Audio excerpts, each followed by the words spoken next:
if you've ever finished a workout and gone, fuck, that was a shit workout. I didn't feel the pump. Did I even train? Like, I can't feel it.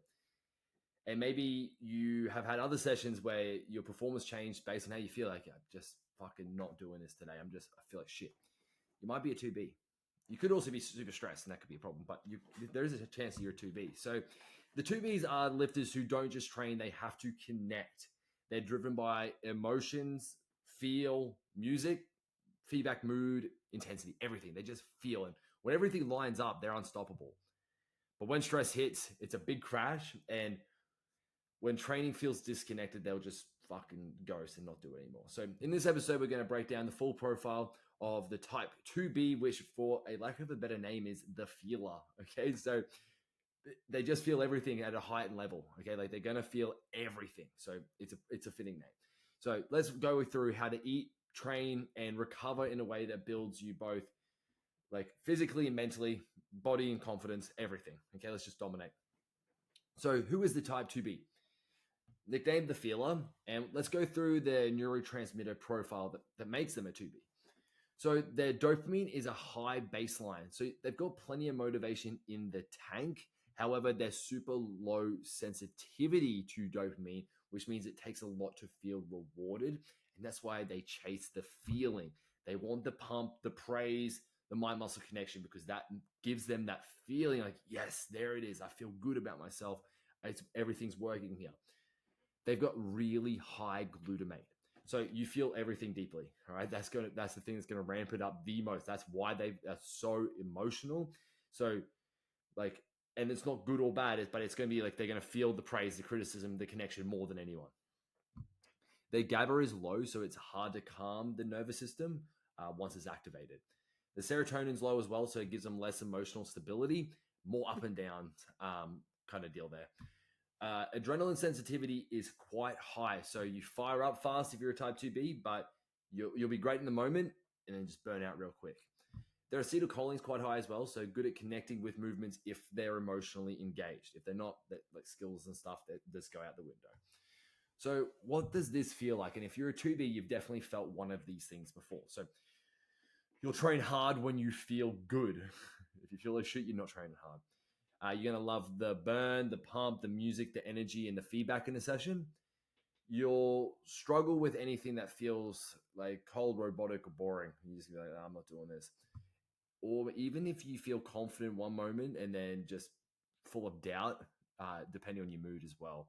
Because you don't lack drive, you're going to lack stimulation. That's what it feels like to be a 2B. So let's talk about the training and like the best training processes here. A 2B should train like a bodybuilder. They're searching for the mind-muscle connection, the pump, that emotional intensity. They're going to feel every single rep, and they love seeing their muscles respond because it gives them that feedback. They want feedback. They want to feel it. They want to see it. That's going to make them feel really good about themselves. So the best kind of programs here are going to be like push-pull legs or body part splits like bodybuilding, right? Every muscle group should be worked twice, no matter what neurotype you are. That's going to be the best hypertrophy.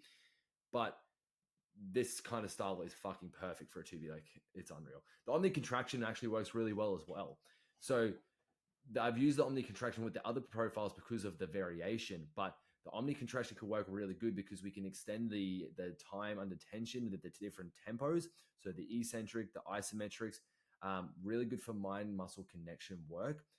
So a 5 to 6 day split will be perfect if each day feels a little different. They're not going to want to just do whole body, whole body, whole body, whole body. They need chest, back, very bodybuilding style. The volume tolerance is very high, especially when we're talking about pump work. They are not driven neurologically to lift 1 rep maxes. That's not what they're after, and they will not recover well from them. They will recover well from high reps, feeling that blood pump. 5 to 7 exercises per workout, which is the most when we've talked about all the other neurotypes, right? Like the type 1 is like 4, type 1B is 4 to 6. And the 2A, I believe we said was 4 to 6 as well. This one's 5 to 7. So it's just that little bit extra volume that they can handle. Super doable when they're emotionally engaged. If they're not emotionally engaged, they won't do it. So like what I was saying before in the omni contraction, how we can play around with the eccentrics and the isometrics. We want 40 to 60 seconds roughly time under tension for each set. That's what we're looking for. And we can do this and we do it differently than the other neurotypes. So if I was to program for a 1B or 2A, I do a 3 to 4 second eccentric, bring it down, bring it down, bring it down, and then explode out of it. They want that explosiveness. Yep, I'm pushing hard. The 2Bs don't want that. They just want to feel it. So you could go 3 to 5 seconds down, pause at the bottom, 1 second, 2 seconds even, and then you're going to push out of it for 1 to 2 seconds. So you can really slow down the concentric phase as well. They're going to feel it. They're going to fucking love that. So that's how we can, the omni-contraction can be manipulated depending on your neurotype, which is the style that I program for all my clients. And now I've been able to specialize with the different tempos in every single different phase for the neurotype, so people get the right plans, which is super important. Otherwise, they're not going to stick to it. They're not going to get the best results. The best program is the one that a client can be compliant to, and this is the fucking secret to having compliance, knowing how your body reacts to things. So they're going to love drop sets, burnouts, just absolute pump finishes. Like if you were to do, like I used to make people in PT sessions at the end of a workout, like chest sets. Everyone loves doing chest sets, right? You just go like max dips, max push-ups, max dips, max push-ups until you can get off the fucking ground. And they're walking out with this pump and they're like, yeah, feel good. I don't know if they all did that because I just thought everyone wanted to feel fucked after a PT session. But if you did make me do that, I'd do one set. I'd be like, I'm done, dude. Like seriously, I'm done. But the 2Bs are going to love this. Muscle activation is just all they care about. So just even just like slowing things down and making them work with the mind muscle connection will be really cool. So just they need to feel it. So the lactate, high lactate, just like, yep, because that doesn't actually mean that you're building muscle, like they're building that like lactate up, but they're going to feel it and they're like, yeah, I'm doing good, which will benefit them and build more muscle, which is cool. So training has to include like emotional music. They're not going to do well with no music or shit music. Mirror feedback's actually a really good one as well. They get to see their muscle squeeze. They get to see their form being right. They're feeling it. Compliments and form corrections are great too. Feedback, saying you're doing a good job. They feel all these things, right? It always just comes back to feeling. And you should record yourself for your 2B so you can get that feedback for yourself. And you also have some visible proof of progress. So they should avoid strength-only programs. That doesn't mean, they should avoid strength-only that's the perfect blanket statement. Avoid strength-only programs. You should work your strength still, no matter what your neurotype is. But for example, in the A series, so the first exercise that I would program someone after the warm-up, we could chuck in a heavy strength-focused exercise. Boom. The difference here is that the accessories are going to be all about mind muscle connection, pump work, lactate, burning. So that's how we can manipulate it for the 2Bs.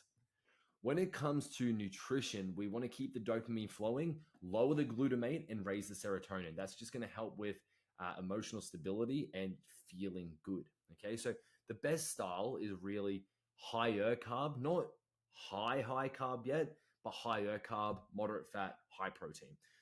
Frequent meals will help emotional regulation. And when you have carbs spread out throughout the day, it will boost your serotonin, which will actually make you less anxious, which is awesome. And this is like the first one that we're really like thinking about how can I be less anxious. The 2Bs are a lot closer to the 3s, which are the higher stress levels, than they are to the 2As and the 1Bs, the 1As. So we do want to start paying attention to bringing up the serotonin to be less anxious as like a whole thing. Now, in saying that, keto can be a fucking great tool for a 2B. If they're feeling like they need like a powerful emotional reset, keto is a great tool for a 2B because it's going to help convert their excess glutamate into GABA, which will calm their mind. So you'll likely sleep better, feel less anxious, and regain that emotional stability. So if you feel like you're flying off the handles, like you're like, fuck, I don't know what to do, super stressed at work, because the thing is, if the stress is increased real high, you can actually go from a 2B to a 3. Like if you've got chronic stress, you can actually shift down the neurotype profiles and you'll be more stressed. So maybe you might need a bit of an emotional reset, and 2 to 3 weeks on keto just to convert that excess glutamate to GABA could be fucking game changing. Long term, it will backfire on you. You don't want to be doing keto for a long time as a 2B. 2Bs are the most common like keto advocates, the followers, the 1As. If they feel good, they'll be like the loud people, like, this is what you need to do. And because the 2Bs are so empathetic and they feel good, like if they've been feeling like shit 2 to 3 weeks on keto, they're like, oh my God, I've never felt so good. You all have to do this. This is the best thing ever. Oh my God. Like, and it makes sense. They just want you to be feeling good as well. So use it for 2 to 3 weeks max after a high stress or emotional burnout. Then reintroduce carbs strategically to restore the serotonin and training drive. Because once we reduce that serotonin, which is already low for the 2Bs, you'll feel flat, anxious, mentally foggy, all those things. Okay, so at the start you'll feel good, then we're going to start building out those carbs again, so that way everything's back to normal and you're emotionally regulated better. Okay, fasting is not ideal long term for these guys because it will raise cortisol and lower serotonin. It can work if stress is low and training's late in the day, but most 2Bs feel better with stable, predictable meals and pre-workout fuel with carbs in them. Okay. Recovery wise, 2Bs don't just recover physically, they need to recover emotionally. Recovery is like they want to calm the nervous system, they want to reduce anxiety and restore confidence, because when things ramp up, their confidence is going to start reducing as well when you feel like shit. So we got some supplements that we can take here. Magnesium glycinate, which I've said in all of them, right? Like all these supplements work really well. It's just like more so the timing for different neurotypes. So magnesium glycinate, really good at night. L-theanine, which will help smooth out the adrenaline a bit. Music, walks, massage, and any kind of connection you can have, which is a new one. We haven't talked about this, right? They need to feel it. They might just need to be by themselves for a little bit, get some movement going, get some music, just chill, just to reset everything, which would be really cool. Journaling before bed is another one as well. You can have some high carbs at night. You want to try to have your meals not directly before bed, but a higher carb meal at night would just help you shut off a bit. Okay. So red flags for a 2B would be mood crashes, obsessive training without results, even just because you're just fucking grinding yourself down and not doing what you need to be doing, and avoiding training because of stress or body image insecurity. Big red flags. Okay. When it comes to lifestyle and daily structure, 2Bs need emotional connection to their routine.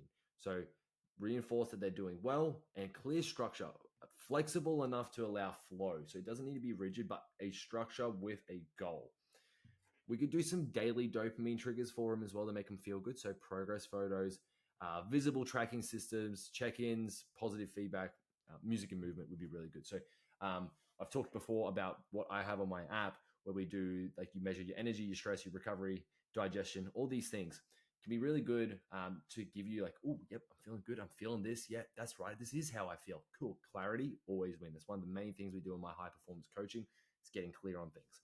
It also helps you get clear on knowing when you're going towards like the red flag area where you're like, I'm not doing so good right now. I might need to change something up and do something different because I need to regulate things. I'm feeling stressed. Fuck. Maybe I should do keto for 2 weeks and just see how I feel. It's always good to be able to play around with. So over restrictive routines, we want to try to avoid. Even like settings that are overly competitive, no good. It's just going to bring up that stress level. We don't want that. So we could also add in like 5-HTP is a really good supplement as well. It's a serotonin support. So if you're feeling extra moody, this could be a good one. There's tyrosine as well, but you want to be careful. It will boost dopamine if you're emotionally flat, but you just got to be more careful as a 2B because you're going to feel everything a bit more. Avoid a caffeine overload. That'll be big.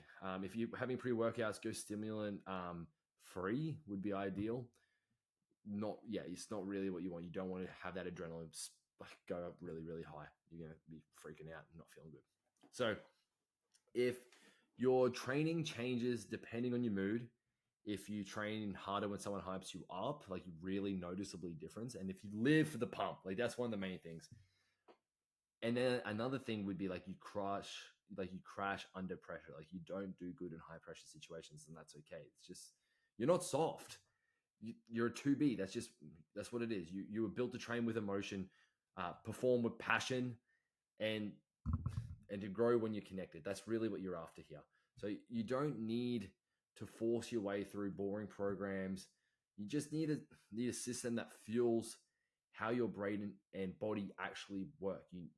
You don't want to just push through shit. You need something that works for you. So that's all for the 2Bs. The next episode is going to be the last one of the new Neurotype profile. So we're going to go through the type 3, which I'm excited for.